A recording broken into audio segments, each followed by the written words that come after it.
खुलुमबाय लोगोफोर, गोजोन फुंबिलि बयनिसिमबो। नोंथांमोनखौ एनबि ब्रह्म चेनेलाव बयखौबो फिन खेबसेबाव बरायनाय बावहरग्रोनाय जाबाय। आं दिनै नोंथांमोननि सिगाङाव दिनैनि सानसेनि फानजामुथिखौ फरायथिनो लादों। आसा खालामो नोंथांमोनहा फानजामुथिखौ खोनासंनानै मोजां मोनगोन।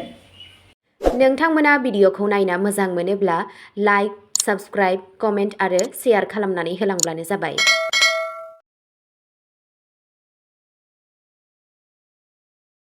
दिनै 21 जुलाइ 2026 मायथाइ एबा 4 सावन दान 1433 मायथाइ मंगलबार। गिबियावनो दङ मेष राशि। दिनैनि सान ओंखारनाया नोंथांनि सामलायारि रोंग'थिखौ जौगाहोनो आरो आफादारि थाखोआव गावनि सिनायथि होनो थाखाय गोदान दरखं बेखेवगोन। खामानि थिलियाव नोंथांनि रुजुजायै हाबानि नेमखान्थि आरो रोंग'थिखौ नुनानै गोजौ बिबानगिरिफोरा नोंथांखौ मोनसे गिदिर आरो गोनांथार मावथांखिनि दैदेननायखौ गथायनो हागोन। फालांगियारि खोन्दोआव गोदान रादायफोरखौ थि खालामनो थाखाय साना जोबोद मोजां। बेलासि समाव बाय बाहागिफोरजों सोलिबाय थानाय गोजाम गावस्रालायनाया सावरायनायनि गेजेरजों आबुङै सुस्रांजागोन, जाय गोसोआरि गोजोननाय होगोन। नोंथांनि दिनैनि खाफालगोनां दिगा जादों सानजा, खाफालगोनां अनजिमाया जादों 5 आरो खाफालगोनां गाबा जादों रोजा मै गाब। वृषभ राशि। दिनैनि साना नोंथांनि रांखान्थियारि बिबानखौ गोख्रों खालामनाय आरो बुथुमनाय धोनखौ बांहोनायनि सान जागोन। जुदि मोनसे गिदिर फालांगिनि रां होनाया गोबाव समनिफ्रायनो थाबथानानै दंमोन, अब्ला दिनै नोंथाङा सानस्लाबै बै रांखौ मोननो हागौ। मार्केटिं आरो पाब्लिक रिलेशनजों सोमोन्दो थानाय सुबुंफोरा दिनै गावसोरनि जिउ राहायाव माखासे गिदिर आरो थुलुंगाथाव जाफुंसारनाय मोननो हागोन। नखरारि बिथिङाव गोजोन आरो गोरोबलायनाय थागोन आरो नोंथांनि जिउनि लोगोरिनि जायखिजाया बेसेनगोसा बोसोनआ नोंथांनि जिउ राहाखौ थार लामा होनायाव माइल खुन्थिया जागोन। नोंथांनि दिनैनि खाफालगोनां दिगा जादों साहा, खाफालगोनां अनजिमाया जादों 3 आरो खाफालगोनां गाबा जादों गुफुर गाब। मिथुन राशि। दिनै नोंथाङा गावनि गोसोआरि गोहोखौ बाहायनायनिफ्राय गोजानाव लाखिनो नांगोन आरो गावनि गुदि थांखियावल' गोसो होनो नांगोन। खामानि थिलियाव लोगोफोरजों जायखिजाया रोखोमनि बादायलायनाय एबा बाथ्रा दान्थेलायनायाव बाहागो लानायनिफ्राय आबुङै गोजानाव था, नङाब्ला नोंथांनि मान सन्मानआ गाज्रि जानो हागौ।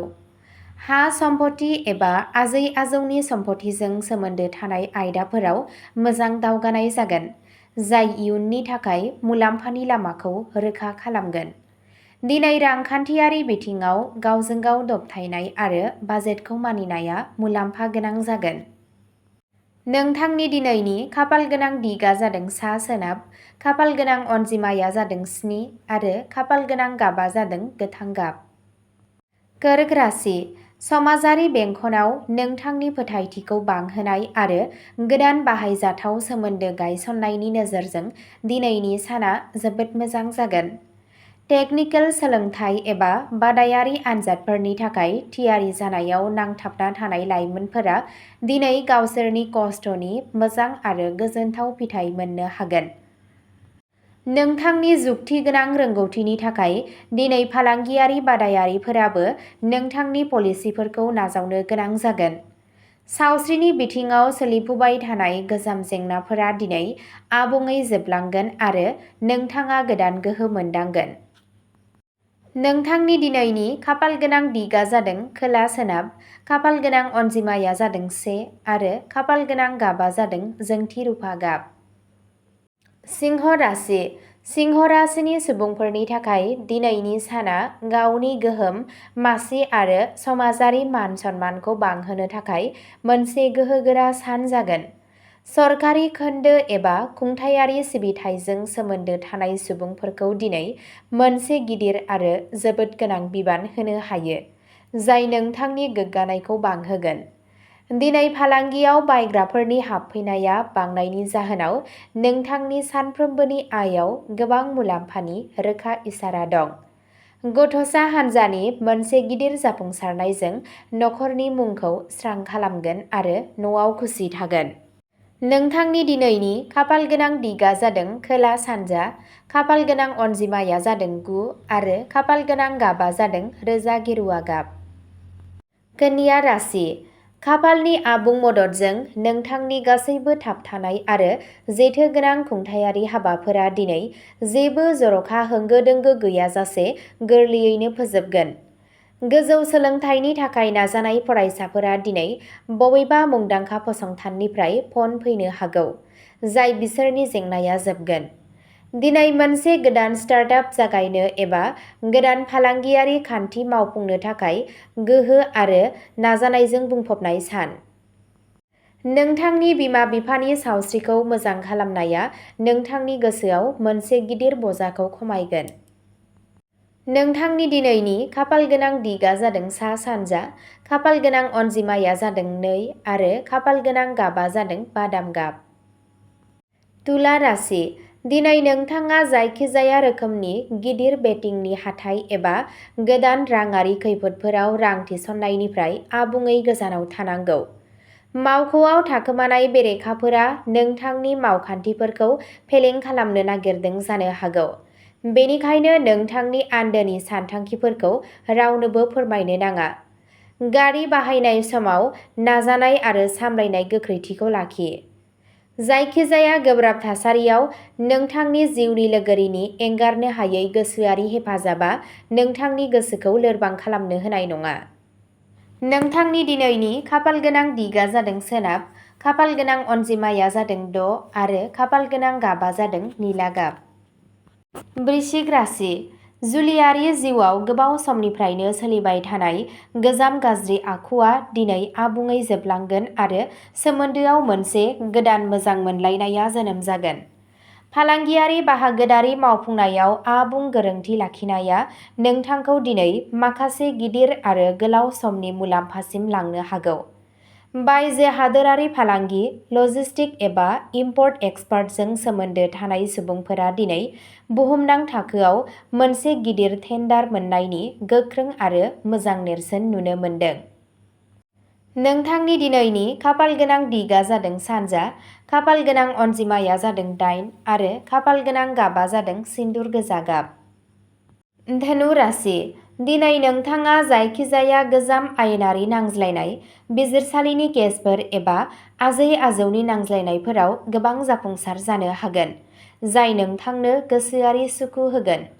साख्रि मावनाय सुबुंफोरनि गोख्रों आब्रुथि आरो साबसिन सम थि जानायखौ नुनानै सामलाय थाखोआ दिनै नोंथांनि प्रमोशनखौ साननो हागोन। रांनि लेनदेनखौ लानानै नखरनि नांज्लायनाया दिनै सासे गोरों सुबुंनि गेजेरजोंसो गोरोबलायनानै सुस्रांजागोन। नोंथांनि दिनैनि खाफाल गोनां दिगा जादों खोला, खाफाल गोनां अनजिमाया जादों 14 आरो खाफाल गोनां गाबा जादों हालदै बायदि गोमो गाब। मकर राशि, दिनैनि साना आरिमु, मेडिया, सोरजिलु लिरनाय आरो डिजाइनिं रोखोमफोरजों सोमोन्दो थानाय सुबुंफोरनि थाखाय मोनसे सान जागोन।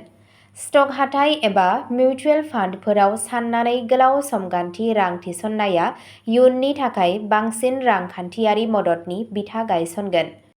मोजां मोनलायनायनि सोमोन्दोआ गावजों-गाव बुजिलायनायनि गोथौथि लाबोगोन, जायनि थाखाय नोंथांनि गोसोआ गासै सानाव खुसि आरो गोदान मोजां गोहोजों बुंफबनाय जागोन। नोंथांनि दिनैनि खाफाल गोनां दिगा जादों साहा, खाफाल गोनां अनजिमाया जादों 4 आरो खाफाल गोनां गाबा जादों रेजें आकाहि गाब। कुम्भ राशि, दिनै नोंथांनि गासै नोजोरा मुवा-बेसादफोरनि सुख-सुबिदाफोरखौ गोसारहोनाय, गोदान नखरारि फुंखा बुथुमनाय आरो हा आरो न' लुनायजों सोमोन्दो थानाय आयदाफोरखौ सुस्रांनायाव जागोन। जुदि नोंथाङा जायखिजाया गोदान न'आरि सम्पथि एबा गोदान गारि बायनो सानदोंब्ला दिनै गोनां लेखा बिलाइफोरखौ मावफुंनो थाखाय मोनसे गाहाम सम।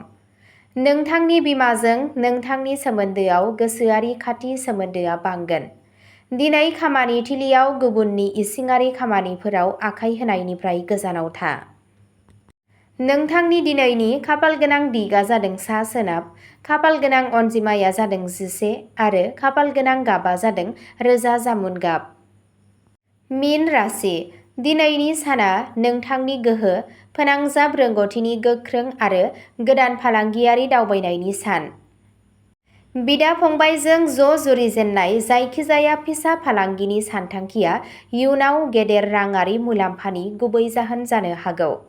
गुसुं जानथायनि फालांगियारि दावबायनाया गोदान गिदिर मक्केलफोरजों सोमोन्दो गायसननायाव आरो दिनै गोदान अर्डार मोननायाव जोबोद हेफाजाब जागोन। गोसोआरि महरै नोंथाङा गोहोगोरा मोनगोन। नोंथांनि दिनैनि खाफालगोनां दिगआ जादों सोनाब, खाफालगोनां अनजिमाया जादों 12 आरो खाफालगोनां गाबआ जादों गाजर गाब। अब्ला दिनैनि फानजामुथि एबा राशि फरायथिनाया एसेनोसै। गोजोन्थों।